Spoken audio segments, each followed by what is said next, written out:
ci actualité bi muy base militaire française yi nga xamante ni depuis nguur gi fi nekk en tout cas installé wu ñi ngi rappeler yu bëri yoon ni dinañ fi fas yéene jóge loolu nga xamante ni ñoom loolu la ñu décidé def ko est-ce que yow ànd nga si.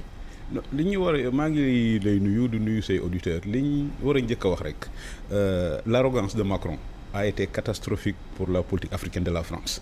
C'est-à-dire c'est une arrogance inacceptable boo gisee le départ précipité des Français en Afrique lu ko indi mooy l'arrogance de Macron c'est-à-dire que il n'a jamais eu de la considération pour nos chefs d'État am na temps bi mu demee Burkina Faso mu am ay problèmes électriques il a dit ah oui le président mi ngi daw et puis am na temps mu wax oui président Niger ak Mali ak Burkina je vais les convoquer à Paris comme ça au sommet de Montpellier je crois ils vont nous dire s'ils ont besoin ça veut dire que cette arrogance-là c'est ça qui a accéléré le démantèlement des bases militaires françaises mais le processus yàgg na boo xoolee fii Sénégal les premiers en prison ont été libérés sous Wade c'est-à-dire am na temps Hervé Morin ñëw fii et puis waxtaan ak Wade avait déjà demandé le départ et le processus du départ des bases françaises amorcé nañ ko depuis Wade tey jii booy xool je crois il y a à peu près 270 c'est pourquoi on est passé de forces françaises du Cap-Vert à éléments français du Cap-Vert donc Wade a été le premier à demander le départ des troupes et au démantèlement des bases donc processus boobu mooy continuer mais li gën a fi mu commencé mooy 98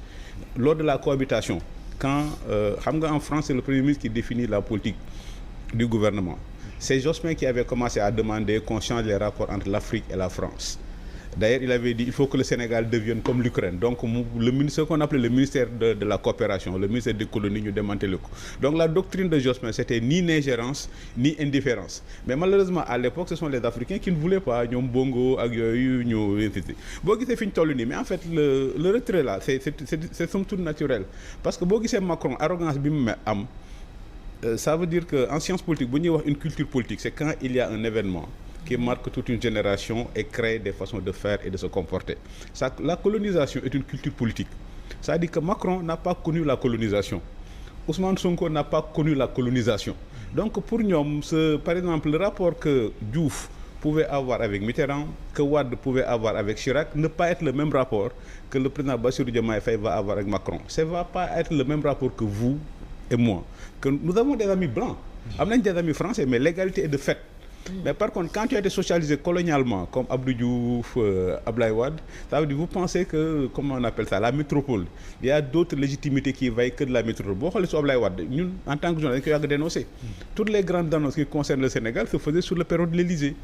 Abdou Diouf, l'armée du Sénégal est intervenue en Guinée-Bissau pendant des mois et des mois. La première sortie d'Abdou Diouf, c'était au Palais Bourbon. Donc, nous avons été comportés comme des